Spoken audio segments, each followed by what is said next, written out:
Au nom du Père, du Fils et du Saint-Esprit, Amen. Grande joie d'être là avec vous en ce deuxième dimanche de Pâques. Et aujourd'hui, nous célébrons la fête de la Divine Miséricorde. Une fête très importante qui a été instituée par Saint Jean-Paul II. Chaque année, deuxième dimanche après Pâques, nous célébrons la Divine Miséricorde. Jésus, après la résurrection, il veut manifester sa miséricorde au monde entier. Parce que, comme nous le savons, au moment de sa passion, presque tout le monde l'a quitté, l'a abandonné.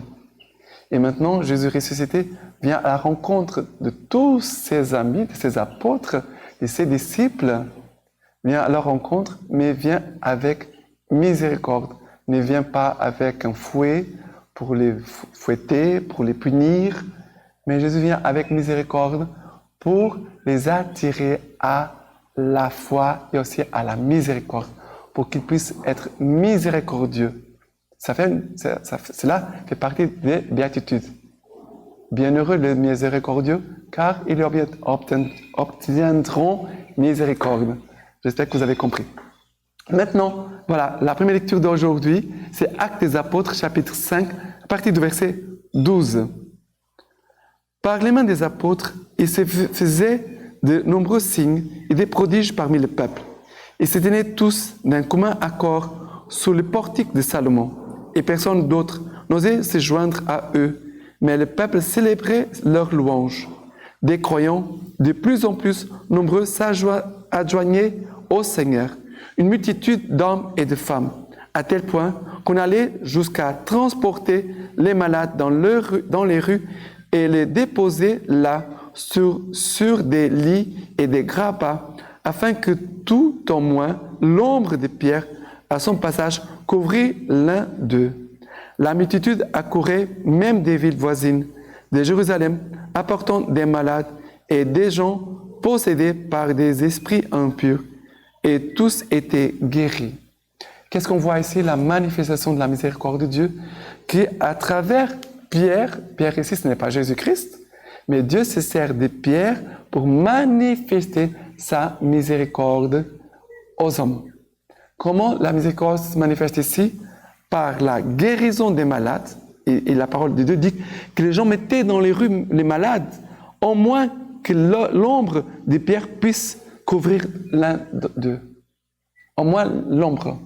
Mais voyez la foi de ces personnes, qui au moins l'ombre de cet homme, Pierre, un homme saint de Dieu, puisse toucher les malades et ils seront guéris. Tellement la présence de Jésus ressuscité et de sa miséricorde était forte en Pierre. N'oublions pas que Pierre a reçu un grand cadeau de miséricorde au moment de Pâques. Quand Jésus va apparaître à Pierre qui avait renié Jésus, Pierre se rend compte de la miséricorde. Et maintenant, comme Pierre a reçu beaucoup de miséricorde, maintenant il est en train de communiquer, de donner cette même miséricorde aux malades, à ceux qui sont possédés par des esprits impurs. Et tous étaient guéris, tous. Voilà comment Dieu manifeste sa miséricorde dès le début. La miséricorde, elle est venue avec Jésus-Christ. Et c'est encore aujourd'hui, Jésus veut renouveler cette miséricorde dans nos cœurs. Ok? Maintenant, les psaumes d'aujourd'hui, c'est le psaume 118, à partir du verset 2. Qu'elle le dise la maison d'Israël, éternel est son amour. Qu'elle le dise la maison d'Aaron, éternel est son amour. Qu'elle le dise ceux qui craignent le Seigneur, éternel est son amour. La pierre qu'ont rejetée les bâtisseurs est devenue la tête de l'angle. C'est là l'œuvre du Seigneur. Ce fut merveille à nos yeux. Voici le jour que fit le Seigneur. Pour nous, allégresse et joie. De grâce, le Seigneur donne le salut. De grâce, le Seigneur donne la victoire. Béni soit au nom du Seigneur, c'est lui qui vient. Nous vous bénissons de la maison du Seigneur. Seigneur Dieu, il nous illumine. Le Seigneur est Dieu, il nous illumine. Serrez vos cortèges, rameaux en main, jusqu'aux cornes de l'autel. Ici, il nous est dit que voici le jour que fit le Seigneur. Pour nous, allégresse et joie. Allégresse et joie. C'est lui qui reçoit la miséricorde, celui en qui habite la miséricorde, il garde toujours cette joie et cette allégresse qui vient de la miséricorde, Seigneur. Après, deuxième chose, il dit, nous vous bénissons de la maison du Seigneur. Le Seigneur est Dieu, il nous illumine. C'est lui qui vit dans la miséricorde, en qui habite la miséricorde. Il marche dans la lumière. Il ne marche pas dans les ténèbres. Il est guidé par la miséricorde qui l'éclaire. Très important. Miséricorde pour nous éclairer, pour conduire notre chemin. Et aussi miséricorde qui nous fait vivre dans cette joie, dans cette allégresse. Il y a aussi miséricorde qui est plus fort que la haine, que la rancune, que le mal. La miséricorde est amour, est la puissance d'amour qui nous fait vivre dans l'amour, d'aimer. Ok? Voilà ces psaumes d'aujourd'hui. Maintenant, la deuxième lecture de ces dimanches de la miséricorde, Apocalypse chapitre 1er, à partir du verset 9. Moi, Jean, votre frère et votre compagnon, dans l'épreuve, la royauté et la constance en Jésus, la royauté et la constance en Jésus. Je me trouvais dans l'île de Patmos à cause de la parole de Dieu et des témoignages de Jésus. J'ai tombé en extase le jour du Seigneur. Quel est le jour du Seigneur? Dimanche. Nous sommes aujourd'hui dans le dimanche. Et j'entendis derrière moi une voix clamer comme une trompette. Ce que tu vois, écris-le dans un livre pour l'envoyer aux 7 églises. Je me retournai pour regarder la voix qui me parlait, et m'étant retourné, je vis 7 candélabres d'or.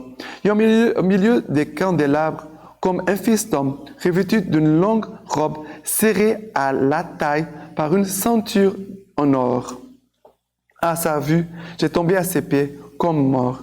Mais il posa sur moi sa main droite en disant, « Ne crains pas, je suis le premier et le dernier, les vivants. Je fus mort et me voici vivant pour les siècles des siècles, détenant la clé de la mort et de l'Hadès. Écris donc ce que tu as vu, le présent et ce qui doit arriver plus tard. » Mais ici, dit que Jean tombe à ses pieds comme mort, mais il posa sur moi la main droite en disant, « Ne crains pas.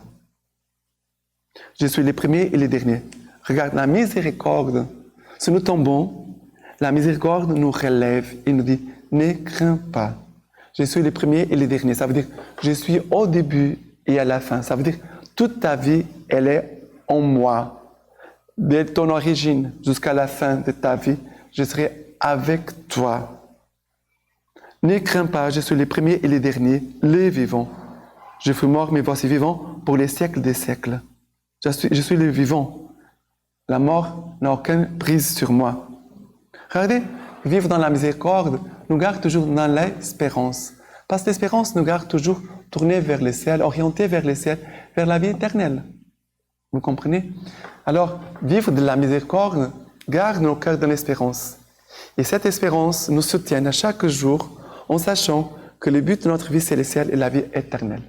Ça veut dire que la personne ne se perd pas sur le chemin. Et toute notre vie, dès le début jusqu'à la fin, elle est en Dieu. Ok? Maintenant, l'évangile d'aujourd'hui, c'est Jean chapitre 20, à partir du verset 19. Le soir, ce même jour, le premier de la semaine, et les portes étant closes, là où se trouvaient les disciples, par peur des Juifs, Jésus vint et s'étint au milieu et leur dit, « Paix à vous. » Ayant dit cela, il leur montra ses mains et son côté. Les disciples furent remplis de joie à la vue du Seigneur. Il leur dit alors de nouveau, « Paix à vous. Comme le Père m'a envoyé, moi aussi je vous envoie. » Ayant dit cela, il souffla et leur dit, « Recevez l'Esprit Saint. À ceux à qui vous remettez les péchés, ils leur seront remis. À ceux à qui vous le retiendrez, ils leur seront retenus. » Or Thomas, l'un des 12, appelé Didyme, n'était pas avec eux lorsque vint Jésus. Les autres disciples lui dirent donc, « Nous avons vu le Seigneur. » Mais il leur dit, « Si je ne vois pas dans ses mains la marque des clous, Si je ne mets pas mon doigt dans la marque des clous, et si je ne mets pas ma main dans son côté, je ne croirai pas. 8 jours après, ses disciples étant de nouveau à l'intérieur et Thomas avec eux, Jésus vient, les portes étant closes, et il se tint au milieu et dit, « Paix à vous. » Puis il dit à Thomas, « Porte ton doigt ici. Voici mes mains. Avance ta main et mets-la dans mon côté. Ne sois plus incrédule, mais croyant. » Thomas lui répondit, « Mon Seigneur et mon Dieu. » Jésus lui dit, « Parce que tu me vois, tu crois. Heureux ceux qui n'ont pas vu et qui ont cru. » Jésus a fait sous les yeux de ses disciples. Jésus a fait sous les yeux de ses disciples encore beaucoup d'autres signes qui ne sont pas écrits dans ce livre. Ceux-là ont été mis par écrit pour que vous croyiez que Jésus est le Christ et le Fils de Dieu, et pour qu'en croyant, vous ayez la vie en son nom. C'est magnifique, tous ces signes, tout ce que Jean nous dit ici dans son évangile, c'est pour que vous puissiez croire et aussi avoir la vie en son nom. Le but, c'est ça. C'est de croire dans sa miséricorde, Jésus vivant, Jésus ressuscité, Jésus qui vient ressusciter et qui vient dire à ses apôtres qui étaient fermés par peur, « Paix à vous, paix à vous. » Jésus, le premier fruit de la résurrection, c'est la paix et aussi la joie. Mais le premier fruit de la résurrection, le premier fruit de la miséricorde, c'est la paix. Paix à vous, paix à vous. Comme le Père m'a envoyé, moi aussi je vous envoie. La deuxième grâce de la miséricorde, c'est d'être envoyé. Dieu nous fait confiance. C'est cela. Dieu nous envoie pourquoi? Parce qu'il nous fait confiance. Il fait de nous les témoins de sa miséricorde. Et en partant en mission, nous allons faire aussi une expérience de miséricorde. Ça veut dire, nous les missionnaires qui sommes en mission, nous faisons une expérience bien concrète de la miséricorde du Seigneur. Et nous communiquons par notre vie, par notre mission, la miséricorde du Seigneur. Et la miséricorde veut la vie, ne veut pas punir, ne veut pas tuer, ne veut pas condamner, mais veut relever l'homme, veut lui communiquer force, confiance, espérance, pour qu'il puisse recommencer. S'il est tombé, il peut se redresser et reprendre chemin à nouveau. Mais qu'est-ce qui se passe? Jésus va dire, recevez l'Esprit Saint, à ceux à qui vous remettez les péchés, ils leur seront remis. À ceux qui vous les retiendrez, ils leur seront retenus. Ça veut dire que Dieu nous communique par sa miséricorde, à cause de sa miséricorde, nous communique l'Esprit Saint. C'est l'Esprit de miséricorde. Nous devons demander l'Esprit de miséricorde et de communiquer ce même Esprit de miséricorde pour le monde. Pourquoi il y a des guerres? Pourquoi il y a la guerre dans le monde? À cause de notre manque de miséricorde. Qu'est-ce que fait les guerres? Qu'est-ce que les guerres représentent? Le manque de miséricorde. Toutes les guerres, les petites, les grandes, toutes les guerres manifestent le manque de miséricorde. Thomas n'était pas là ce jour-là, ce dimanche, le premier jour de Pâques, il n'était pas là. Jésus revient 8 jours après, ça veut dire le deuxième dimanche de Pâques. C'est le dimanche de la miséricorde. Et Thomas est là avec eux. Jésus vient exprès pour Thomas. Et Jésus dit la même chose. Paix à vous. Paix à vous. Et qu'est-ce qui se passe? Jésus va dire les mêmes paroles que Thomas avait dit. Il va dire, porte ton doigt ici, Thomas. Voici mes mains. Avance ta main et mets-la dans mon côté. Ne sois plus incrédule, mais croyant. Alors, Thomas, tu ne croyais pas, tu ne voulais pas croire, alors je te montre mes mains, mon côté, touche, mets ta main, ton doigt, touche. Thomas va professer sa foi en disant, mon Seigneur et mon Dieu, et tombe à genoux. Mon Seigneur et mon Dieu. Quelle belle profession de foi. Mon Seigneur et mon Dieu. Jésus a dit, parce que tu me vois, tu crois. Heureux ceux qui n'ont pas vu et qui ont cru. Ça veut dire nous n'avons pas vu, mais nous croyons. Nous sommes heureux. Miséricorde, foi, joie, ici. Et après, pour que, comme dit à la fin de cet évangile, pour que vous croyiez et que vous puissiez avoir la vie en son nom. Tous ces témoins de miséricorde que nous voyons ici sont des témoins de la miséricorde de Dieu. Et maintenant, qui sont les nouveaux témoins de la miséricorde? Nous. À qui Dieu nous a communiqué son esprit, à qui Dieu a pardonné nos péchés, Dieu a enlevé nos péchés, Dieu se manifeste à nous, Dieu nous donne sa paix, et aussi Dieu veut nous envoyer. Vivre le dimanche de la miséricorde, c'est aussi un temps d'être envoyé en mission pour donner la miséricorde de Dieu pour le monde. Maintenant, la lecture patristique d'aujourd'hui. Ceux qui sont nés dans le Christ, c'est à vous que je m'adresse, enfants nouveau-nés, vous qui êtes de tout petits dans le Christ. Je vous adresse les paroles de l'apôtre. Revêtez Jésus-Christ et ne vous l'abandonnez et ne vous abandonnez pas aux préoccupations de la chair pour satisfaire vos convoitises, afin de revêtir par votre vie ce que vous avez revêtu par les sacrements. Vous tous qui avez été baptisés dans le Christ, vous avez revêtu le Christ. Vous êtes revêtus de la miséricorde. Il y a les sacrements de la vie nouvelle qui commence maintenant par le pardon de tous les péchés passés et qui trouvera son accomplissement dans la résurrection des morts. Ainsi donc, si vous êtes ressuscité avec le Christ, recherchez les réalités d'en haut. C'est là que le Christ est assis à la droite de Dieu. Le but de votre vie est en haut et non pas sur la terre. En effet, vous êtes morts avec le Christ et votre vie reste cachée avec lui en Dieu. Quand paraîtra le Christ, votre vie, alors vous aussi, vous paraîtrez avec lui dans la gloire. Ça veut dire un jour, nous entrerons dans la plénitude de la miséricorde, ça veut dire le ciel. Le ciel, c'est la plénitude de la miséricorde. Maintenant, je vous laisse la bénédiction par les mains toutes pures de la Vierge Marie.